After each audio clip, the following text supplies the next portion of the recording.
যারা ফিরে আসবেন এককালীন ভ্রমণ সহায়তা সহ আমরা 5,000 টাকা দেব।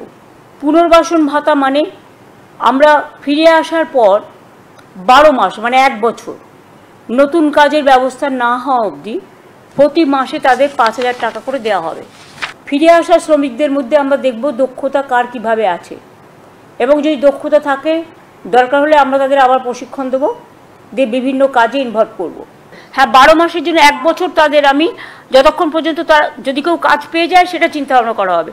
এর মধ্যে যদি কেউ কাজ না পায় তাহলে সে মাসে 5,000 টাকা করে পাবে, প্লাস খাদ্যসাথী, স্বাস্থ্যসাথী, ছেলে মেয়েদের ভর্তি, এগুলো তো সব করে দেওয়াই হবে।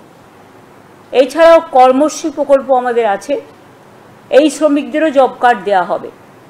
কর্মশ্রী প্রকল্প যেটা 100 দিনের কাজ বন্ধ হওয়ার পরে আমরা চালু করেছি, মনে রাখবেন এর মধ্যেই আমরা 78 লক্ষ জব কার্ড হোল্ডারকে কাজ দিয়েছি এবং 91 কোটির বেশি ম্যান্ডেট তৈরি হয়েছে।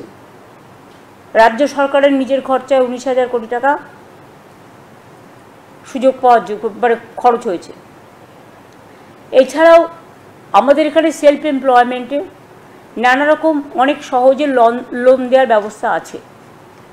যেমন মাইনরিটি ডেভেলপমেন্ট কর্পোরেশন সংখ্যালঘু ভাই বোনদের ব্যবসার জন্য লোন দেয়। SC ST OBC development corporation SC ST ওবিসিদের লোন দেয়। উদীয়মান স্বনির্ভর কর্মসংস্থান প্রকল্পেও লোন পাওয়া যায়। এই সুযোগগুলো তারা নিতে পারে। কেউ পরিযায়ী শ্রমিক আসলেই প্রথমে যে কাজটা আমরা করব তারাতে 5,000 টাকা দেবো, তাকে খাদ্যসাথী কার্ড বাড়িয়ে দেবো। এটা ডিএমদের বলা হয়েছে, বিডিওদেরও সমস্ত CS নিজে দায়িত্ব নিয়ে মনিটরিং করবে। এটা হাতে সঙ্গে সঙ্গে খাদ্যসাথী কার্ড, স্বাস্থ্যসাথী তার পরিবারের জন্য কার্ড। তাদের যদি নিজেদের বাড়ি থেকে ঠিক আছে, বাড়ি না থাকলে কমিউনিটি কিচেন সেন্টার, এবং তাদের ছেলেমেয়েরা অর্ধেক পড়াশোনা অবস্থায় বছরে ফিরে আসছে, সুতরাং তাদের স্থানীয় যে সমস্ত স্কুলগুলো আছে গভর্নমেন্টের, সেই সব স্কুলগুলোতে ভর্তির ব্যবস্থা করে দেওয়া, যাতে বাচ্চাদের শিক্ষার কোনো প্রবলেম না হয়, ছেলে মেয়েদের পড়াশোনার সুবিধা এবং শিক্ষার ধারাবাহিকতা বজায় রাখার জন্য। এছাড়াও তারা অন্যান্য সরকারি প্রকল্প যেমন কন্যাশ্রী আছে, শিক্ষাশ্রী আছে, ঐক্যশ্রী আছে, মেধাশ্রীর মতো নানান স্কলারশিপের সুযোগ সুবিধাও পাবে। এই প্রকল্পের সুবিধা কারা পাবে? বাংলায় যে 22,40,000 পরিযায়ী শ্রমিক ভারতবর্ষের অন্যান্য রাজ্য এবং বিদেশে কাজ করছে, এবং যারা আমাদের পরিযায়ী শ্রমিক সংক্রান্ত যে পোর্টালে নাম নথিভুক্ত করেছেন, তারা এই শ্রমশ্রীর সুবিধে পাবেন।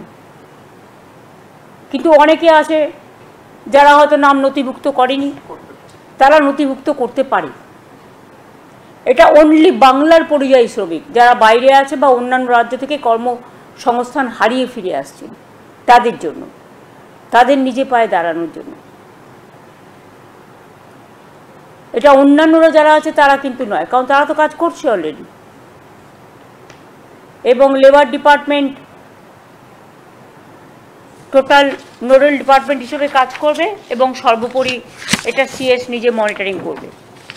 কিছুদিনের মধ্যেই যারা ফিরে এসছে, যাদের আমরা যোগাযোগ করে বা অনেকে বাংলাদেশে নিয়ে চলে গেছে, সেখান থেকে কোর্টে কেস করে, বা অন্ধ্রপ্রদেশে বা ছত্তিশগড়ে বা হরিয়ানাতে বা দিল্লিতে বা রাজস্থানে বিভিন্ন জায়গায় অত্যাচারিত হয়েছে, তাদের কোর্টে কেস করেও অনেককে আমরা ছাড়িয়ে এনেছি। এর মধ্যে আমাদের প্রায় 2,730টা পরিবার আছে। এটাকে যদি আপনি 4-5 জন করেও একটা পরিবারের সংখ্যা অনুযায়ী যোগ করেন, তাহলে মোট 10,000-এর বেশি লোক কিন্তু আমরা নিয়ে এসেছি অলরেডি। বাদ বাকি তো অনেকে নিজে আসছেন, নিজেরাও এই পোর্টালে অ্যাপ্লাই করতে পারেন। এই পোর্টাল অনুযায়ী তারা প্রথমে এসে নথিভুক্ত করবে। তাহলে আমি বলবো শ্রমশ্রীর নামে একটা পোর্টাল করে দিতে। হ্যাঁ, শ্রমশ্রীর নামে একটা পোর্টাল করলে তাকে একটা আই কার্ডও দিয়ে দেবে। আই কার্ডের মেম্বার হিসেবে সে এই সুযোগ সুবিধাগুলো পাবে। আর যতক্ষণ পর্যন্ত এই কাজটা সম্পূর্ণ না হচ্ছে, ততক্ষণ যারা ফিরে এসছে তাদের হাতে 5,000 টাকা করে দেওয়া হবে, খাদ্যসাথী, স্বাস্থ্যসাথী এবং ছেলে মেয়েদের পড়াশোনার জন্য ভর্তি করার ব্যবস্থা। তারা যেন ইমিডিয়েট যোগাযোগ করে।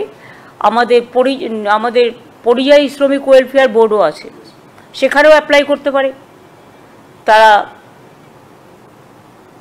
আমাদের যে পোর্টাল আছে পরিযায়ী শ্রমিক, সেখানেও অ্যাপ্লাই করতে পারে। এছাড়াও শ্রমশ্রী আমরা একটা আলাদা পোর্টাল করে দেবো, যাতে তারা শ্রমশ্রীটা, এবং আমি ডিএম বিডিওদেরও বলবো, আইসিদেরও, যে ধরনের যারা এসছে তাদের খবর রেখে, খোঁজ খবর নিয়ে, হ্যাঁ, তাদের আইডেন্টিফাই করে তাদের, এখন তো আমাদের পাড়া আমাদের সমাধান হচ্ছে, সুতরাং ওখানেও তারা নাম লেখাতে পারেন, সেই নামগুলো সরাসরি আমাদের কাছে চলে আসবে।